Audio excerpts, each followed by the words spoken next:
A história do poder legislativo é uma das maneiras de se conhecer a história do Brasil. A necessidade de se constituir um parlamento brasileiro surge com a proclamação da nossa independência em 1822. Afinal, um país independente precisa de leis próprias. A primeira Assembleia Constituinte Brasileira foi convocada em 1823, mas logo depois Dom Pedro a dissolveu. No ano seguinte, em 1824, Dom Pedro outorga a nossa primeira Constituição. Essa primeira Carta Magna definiu a forma de governo como monarquia constitucional, dividiu o país em províncias e estabeleceu 4 poderes: executivo, legislativo, judiciário e moderador. O poder moderador dava ao imperador autonomia para nomear ministros e senadores e para controlar o poder legislativo, podendo inclusive dissolver a Câmara ou convocar eleições para renovar seus membros. Além disso, a Constituição previa que os representantes da Câmara dos Deputados fossem eleitos pelo povo.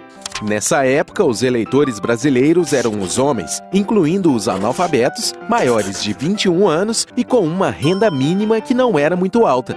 Para se ter uma ideia, um servidor público de menor salário podia votar. Mulheres e escravos não participavam da escolha dos deputados. Como não havia separação entre Estado e Igreja, as eleições aconteciam nas próprias igrejas após a missa e costumavam ser bem tumultuadas, já que não existia título de eleitor e os eleitores tinham que se registrar na hora. Além disso, essa falta de controle favorecia as fraudes. Só em 1881, com a criação da Lei Saraiva, foram introduzidas mudanças importantes para o sistema eleitoral. Mas a Lei Saraiva também trouxe restrições. Aumentou a renda mínima que dava direito ao voto e proibiu os analfabetos de votar.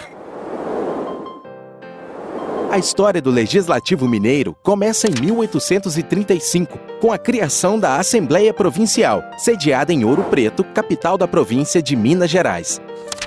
As sessões da Assembleia ocorriam apenas durante 2 meses por ano.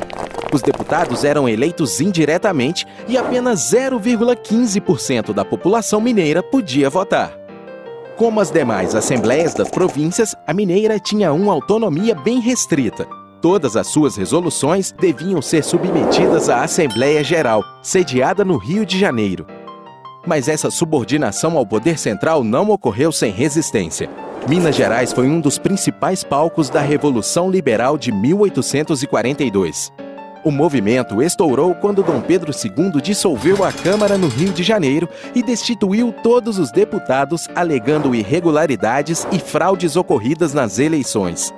Os liberais de Minas Gerais e de São Paulo se uniram contra o governo na defesa da descentralização e de maior autonomia para as assembleias provinciais. Foram derrotados pelos conservadores, que defendiam a continuação da centralização do poder.